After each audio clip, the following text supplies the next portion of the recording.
Hello, I'm continuing my reviews on the Friday the 13th movies with Jason X, the 10th installment of the Friday the 13th series.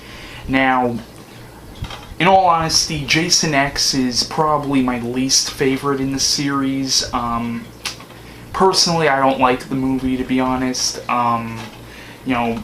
And I love the Friday the 13th series, but this is definitely the weakest installment, in my opinion. Now, if you like the movie, that's fine, because I know some fans of the Friday the 13th series liked this movie. Like, they liked kind of how it does something a little different with the series, and that's alright if you like it, but personally, it's not one of my favorites.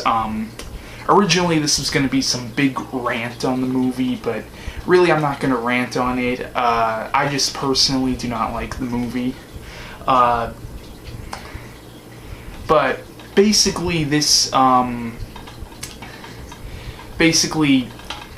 the thing I don't like about it is it really ignores the continuity of, like, Jason Goes to Hell, but you're kind of supposed to assume that Freddy vs. Jason and the Freddy vs. Jason vs. Ash comic books were supposed to be set before this, because this is set in the future, so, but basically I'm gonna give away the end.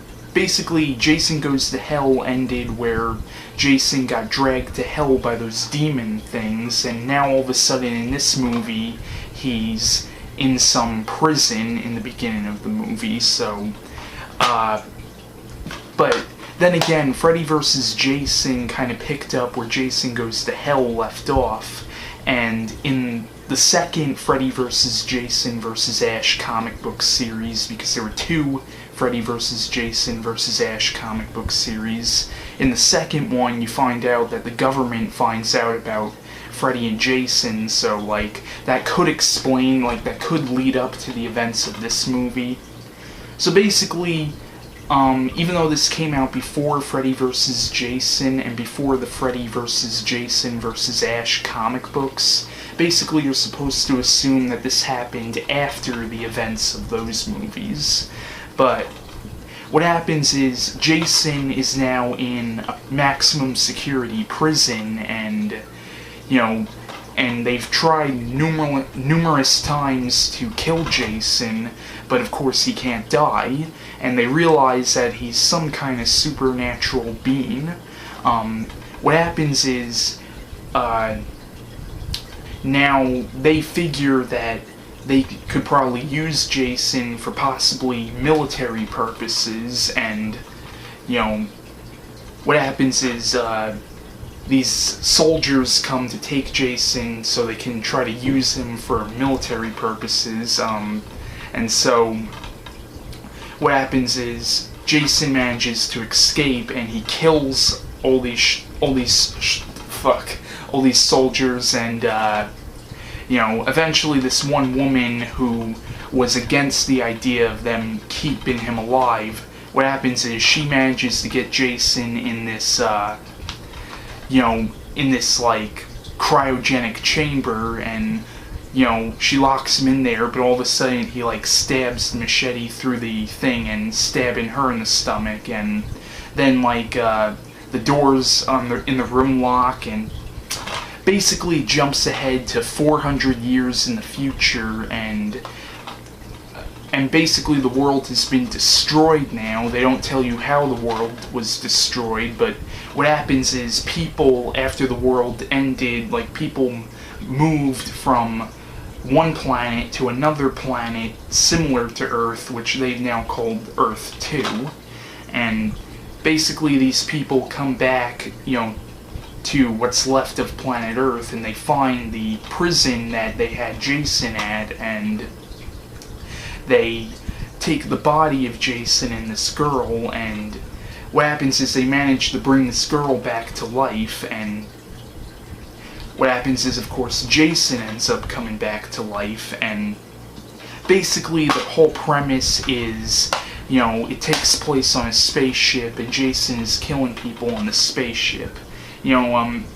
Personally, I didn't like the movie. I thought I thought it was stupid, but then again, a lot of the other Friday the 13th movies can be stupid. I mean, I understand it's a slasher film and it's not meant to be taken seriously, but personally, I didn't like it. I mean, it's not like, I will say, it's not like they haven't done stuff like this before. Like, I mean, you had Hellraiser Bloodline, which took place in outer space. You had Leprechaun 4, which took place in outer space, but I don't know, I think it's, personally, I don't like it. I will say, though, Kane Hodder plays Jason in this movie, and he does do a good job as Jason, but one of the main reasons I don't like this is I find the characters in the movie to be very annoying, to be honest.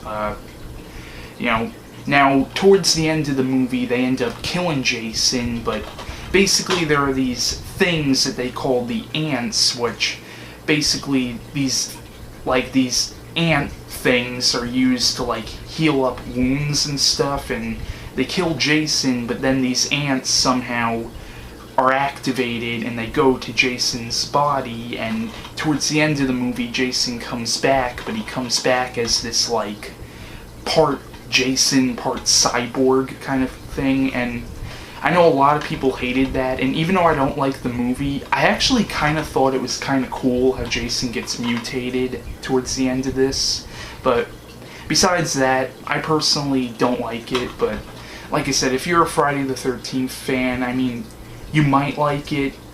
You know, I know a lot, people are pretty much mixed on this movie. Some people hate it, like me, and some people do like it, so if you do like it, that's fine, but personally, it's not one of my favorites in the series.